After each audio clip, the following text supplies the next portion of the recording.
आज आपण एक अशा ठिकाणी आलो आहोत जिथे शहराचा गोंगाट पूर्णपणे मागे राहतो आणि सुरू होतो एक सुंदर, शांत आणि निसर्गाच्या जवळचं आयुष्य. इथे येतानाचा रस्ता पण इतका सुंदर होता की छोट्या छोट्या कौलारू घरामधून जाताना अगदी प्युअर विलेज लाईफ फील आला. आणि हो, या सुंदर रिसॉर्टचं नाव मी तुम्हाला व्हिडिओच्या शेवटी सांगेन, म्हणून व्हिडिओ शेवटपर्यंत नक्की बघा. या रिसॉर्टमध्ये पोहोचलो आणि समोर दिसला एक मोठा आणि सुंदर रिसेप्शन एरिया. तिथे आम्हाला वेलकम ड्रिंक देऊन खूप छान स्वागत केलं. नंतर त्यांच्याच व्हॅनमधून आम्हाला फूड कोर्ट एरियामध्ये नेलं. खरं तर आमच्या पॅकेजमध्ये ब्रेकफास्ट इन्क्लूड नव्हतं, पण तरी त्यांनी कॉम्प्लिमेंटरी म्हणून टी आणि कॉफी ऑफर केली. आम्ही वीकडेजला गेलो होतो, त्यामुळे अजिबात क्राऊड नव्हता, म्हणून पूर्ण शांत वातावरणात आम्ही सगळं एन्जॉय करू शकलो. तिथून आम्ही थेट आउटडोअर ॲक्टिव्हिटीजकडे गेलो. उन्हाळ्याचे दिवस होते, त्यामुळे ऊन खूप लागत होतं, पण तरीही प्रत्येक ॲक्टिव्हिटी खूप मजेशीर होती. आउटडोअर ॲक्टिव्हिटीजमध्ये zip line, sky cycling, high rope course, 360 degree cycling, horse riding, tractor ride, river side walk, bird handling, rain dance, water slide हे सगळं इन्क्लूड होतं. हॉर्स राईड आणि ट्रॅक्टर राईड हे फक्त वीकेंडला अवेलेबल असतं. या सगळ्या ॲक्टिव्हिटीज करताना आम्हाला खूप मजा आली.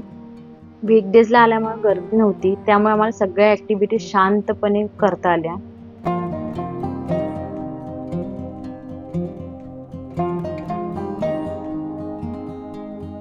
आता बऱ्याचशा ॲक्टिव्हिटी आमच्या करून झाल्या होत्या आणि आम्हाला खूप भूक लागली होती आणि लंच टाईम पण झाला होता, म्हणून आम्ही डायरेक्ट गेलो फूड कोर्ट एरियामध्ये. लंचमध्ये खूप व्हरायटी होती आणि सगळ्यात खास म्हणजे फूड एरियामधून दिसणारा स्विमिंग पूल, बॅकसाईडला असलेली शेती आणि आजूबाजूची शांतता. खरंच त्या वातावरणात लंच करणं म्हणजे एक वेगळीच फिलिंग होती. लंच नंतर शिवाज्ञा आणि श्रेयांशला झोप आली, म्हणून आम्ही इंडोर ॲक्टिव्हिटीज एरियामध्ये गेलो. इंडोर ॲक्टिव्हिटीज एरियामध्ये carrom, ludo, chess, table tennis अशा बऱ्याच ॲक्टिव्हिटीज आम्ही एन्जॉय केल्या. या इंडोर ॲक्टिव्हिटीजमध्ये आमच्या श्रीने पण इथे कॅरम छान एन्जॉय केला.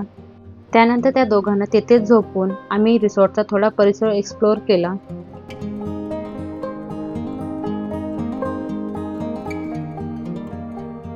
तिथून आम्ही नक्षत्र गार्डनला गेलो. हे ठिकाण फोटो सेक्शनसाठी एकदम बेस्ट एरिया आहे. त्यानंतर आमच्या ज्या राहिलेल्या ॲक्टिव्हिटीज आहे ते करण्यासाठी आम्ही परत ॲक्टिव्हिटीज एरियामध्ये गेलो. भूलभुलैया, 360 डिग्री सायकलिंग हे सगळं एन्जॉय केलं. काही ॲक्टिव्हिटीज पुन्हा एकदा केल्या. इथे तुम्ही स्टेसाठी सुद्धा येऊ शकता. इथले स्टे कॉटेजेस खूप सुंदर आणि आकर्षक आहेत. इथे स्टे पॅकेजेसमध्ये वीकडेजला कपल चार्जेस 6,999 आहे. चिल्ड्रन 5 to 11 इयर असतील तर 1,500 आणि किड्स 3 to 5 इयर असेल तर 800 आहेत. आणि तुम्हाला जर का वन डे पॅकेजेससाठी यायचं आहे तर इथे 2 टाईम आहेत, 9 AM to 6 PM आणि 11 AM to 6 PM.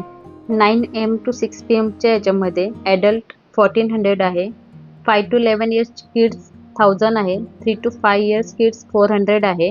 11 ते 6च्या वेळेमध्ये ॲडल्ट 1,200 आहे, 5 to 11 इयर्स चिल्ड्रन 700 आणि किड्स 3 to 5 इयर्स 300 असणार आहे.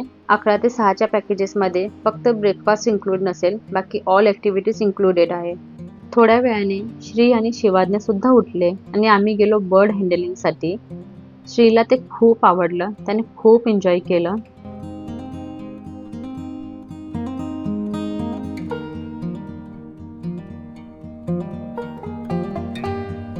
तिथून आम्ही डायरेक्ट स्विमिंग पूल एरियामध्ये गेलो. मुलांनी तर पाण्यात इतकी मजा केली की बाहेर यायलाच तयार नव्हते. तिथे जास्त क्राऊड नसल्यामुळे स्विमिंग पूल एरिया मस्त एन्जॉय केला. स्विमिंग पूल एरियामधून तिथला जो दिसणारा नेचर होता ते बघायला खूप छान वाटत होतं. माझ्यासाठी हा एक्सपिरियन्स खूप स्पेशल होता.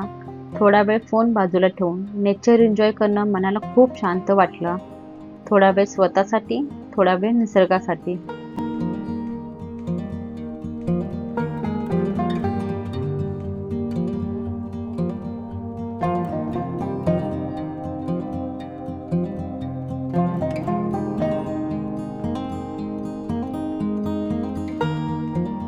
नंतर आम्ही इव्हनिंग टीसाठी गेलो. टीसोबत स्नॅक्समध्ये खूप व्हरायटी होती. मुलांनी पण स्नॅक्स खूप एन्जॉय केला. शेवटी आम्ही थोडा फोटोशूट केला आणि मग या सुंदर दिवसाच्या आठवणी घेऊन परत निघालो. आता ज्याची तुम्ही वाट पाहत होता या सुंदर पीसफुल फॅमिली फ्रेंडली रिसॉर्टचं नाव आहे आर्यन रिव्हरवूड रिसॉर्ट. तर तुम्हाला कसा वाटला हा हिडन प्लेस मला कमेंटमध्ये नक्की सांगा.